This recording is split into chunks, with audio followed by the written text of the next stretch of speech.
There's Alex's story in this Hey, part Anthony, of the podcast. do you like my new shirt? Sure, man. It's cool. Could have been better. What was that? I said it could have been better. You want to fight about Yeah, it? I do. Let's go, chump. Hold on a second. We don't need to fight. We don't?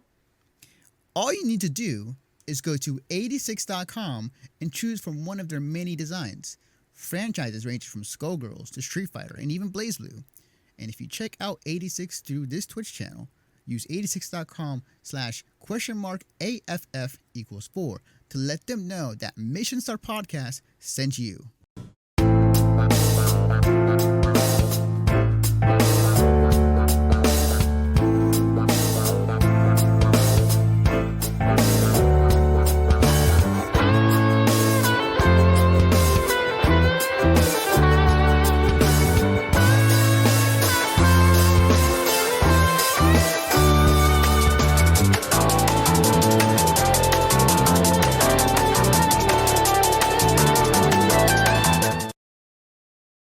But as I transition back to me, hey, hello, what's going on? We've got some things that I think that Gregg needs to talk about in the world of Overwatch. And if you've not seen recently in the news, there's some things been happening. There's some things that I'm very curious about. I really want to hear Gregg's thoughts on this. So I'm gonna roll that intro, but it's time for the Overwatch Minute with Gregg Dietz.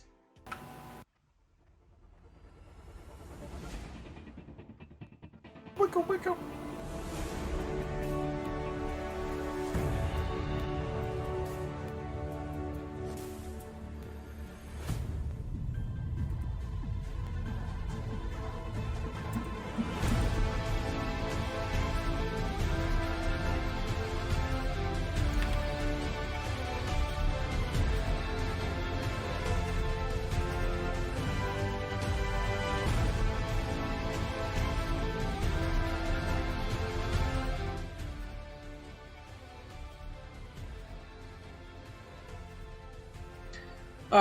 Okay, so before I get into the big news, I kind of want to bring something up real quick that I thought was fascinating. There's a small rumor about changes to the next season of competitive. Right now, the way the competitive works is that it's a role queue.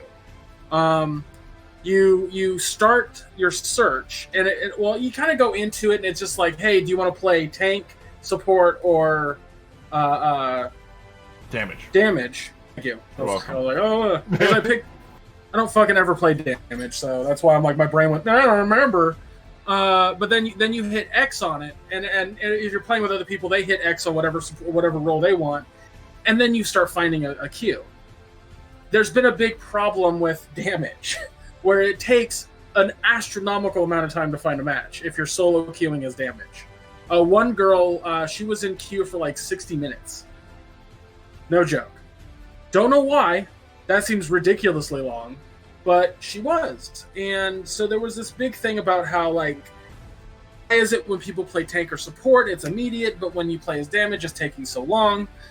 And other people are talking about, like, if they have a 5-man team, it's taking a really long time. A lot of it has to do with the fact that, first off, role queue is in beta. They're working on things. They're trying to figure out how to balance it properly. Because as I pointed out last time I talked about this, it's necessary. Unfortunately, it's necessary. Too many people they like to do goats, which is 3 tanks, 3 healers, or they like to do all damage, or they just kind of pick whoever the fuck they want if it doesn't fit, and they're being hard counterpicked. People don't pay attention to that. So being forced to kind of have bunker comp is really beneficial to people who want to play properly. But again, the problem is how do you balance that? How do you get that correct when it comes to queuing up? And I think they're trying to figure that out, which is why, again, this is a beta. So the running theory is right now, or the running idea, is that at the end of this season, competitive is going to go back to how it was, without role queue. And Sigma won't even be in competitive, where he is right now. That they kind of just were like, fuck it, throw him into that competitive, into role queue. because he's new and role queue's new, so fuck it, why not? So I don't know. This season's supposed to end very soon. I think in like this upcoming Tuesday it's over. So there could be a big shift. All this might be totally wrong, and like it just might be another, like they might not even say beta on the role queue anymore. So I don't fucking know, but that's the running idea. There's a few nerfs that are coming, especially to Zarya and Symmetra, where right now, if Zarya is full beam and Symmetra's full beam, you just get cut in half. You just really do. It sucks. So the thickness of their beam is going to be downed a little bit, and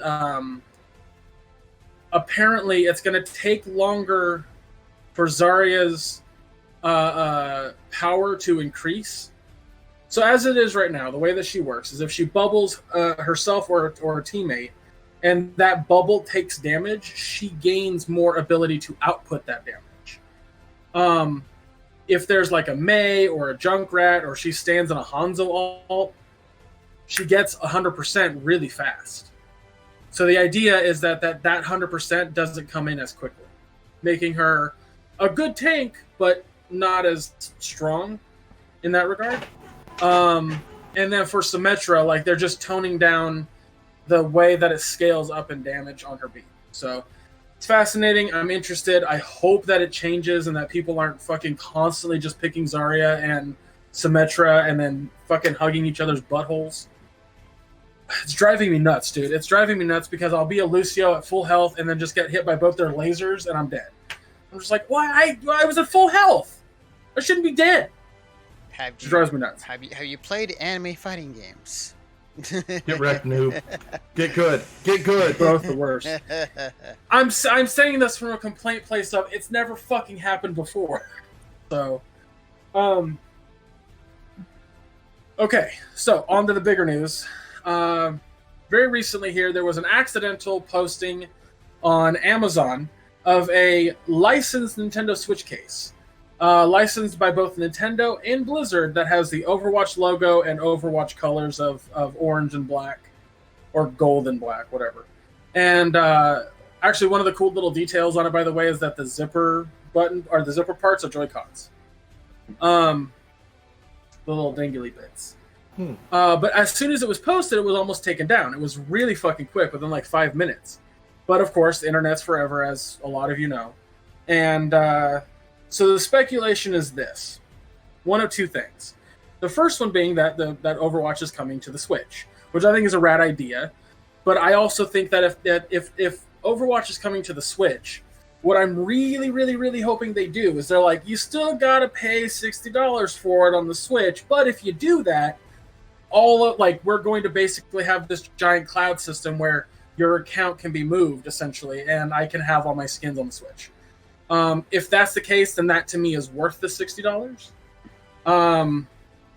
Alex is shaking his head. That'll never happen, let's be honest. Money. No, it's not going to happen. I mean, you're not wrong. But now, they might do something like, hey, pay us $100 and we'll let you transfer it to the Switch, but it'll be exclusively on the Switch. Fuck that. I'll just keep it on my Xbox. Like, exactly. That being said, there's a different theory that I think is actually closer to the truth than just Overwatch being on the Switch. To me, the Overwatch is 2.5 years old. Putting it on the Switch without anybody's progression being moved just seems like a poor move.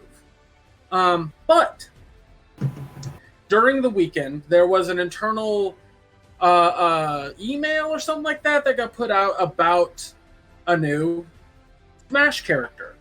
And in it, they talk about how the Smash character is female, and that it's a person that nobody's been asking for, and everyone's going to be very upset or confused by this character.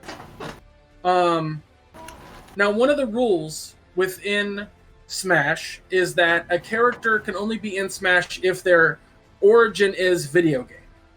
As long as their first outing in the world was in a video game, they can be in Smash. That's kind of the main rule. So the running theory is that Tracer is going to be the new character in Smash. Thank you, Alex. You're welcome. I haven't heard any of this news, by the way. I'm just like, no, that's gonna be Tracer. Okay. Yeah. Well, first off, it's got to be the cover character. It's got to be the first character they created. It's got to be Tracer. Is hands down the most popular character out of all of the ones they've created. She has the most fan art. She has the most people who love that character.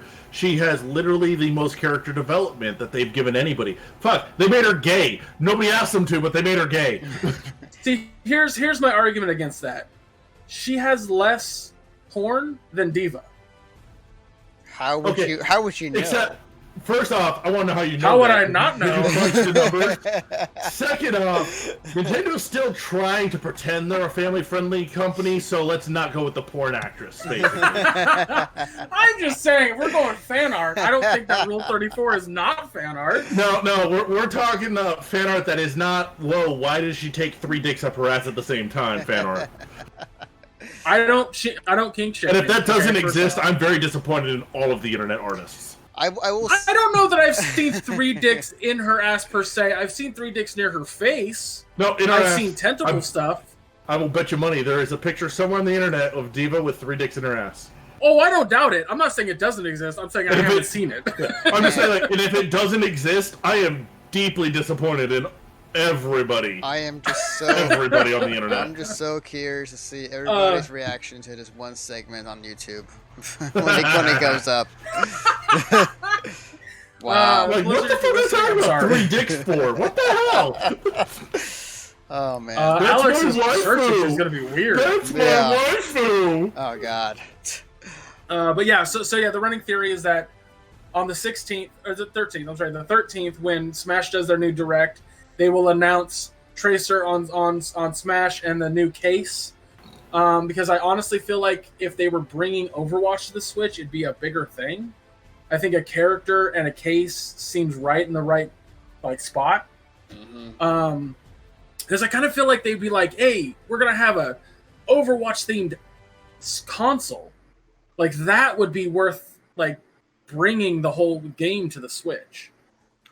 But for just a character in Smash, a case seems perfect. So nothing else has come out. Like that's literally the only 2 things that we know for sure. So I don't know. It's gonna be interesting. If the case is sold separately, I might just buy the case, even though I have a industrial ass fucking giant case for my Switch, and then this lady purse version. Huh. On it. Nice. I like It's seriously a fucking lady purse. I'm not even not purse, but lady wallet. I'm not joking. I could fit everything that I own. It's a clutch, okay? But yeah, so that's all that's Overwatch right now. I'm excited to see what's coming up on the 13th. And I'll let you guys know next week on the podcast how the season went for the competitive, if it changed at all. Cool. But also next month, I don't know how much Overwatch I'll be getting in, because next month Gears 5 comes out, and a week after that Borderlands 3. So I'm kind of I don't know how much Overwatch I'm actually going to play next month. Yeah. Not much. I can tell you that. Yeah. The finite limit of time. Mm-hmm. John Madden came out of his grave and basically said that yes, there are video games. Let there be games.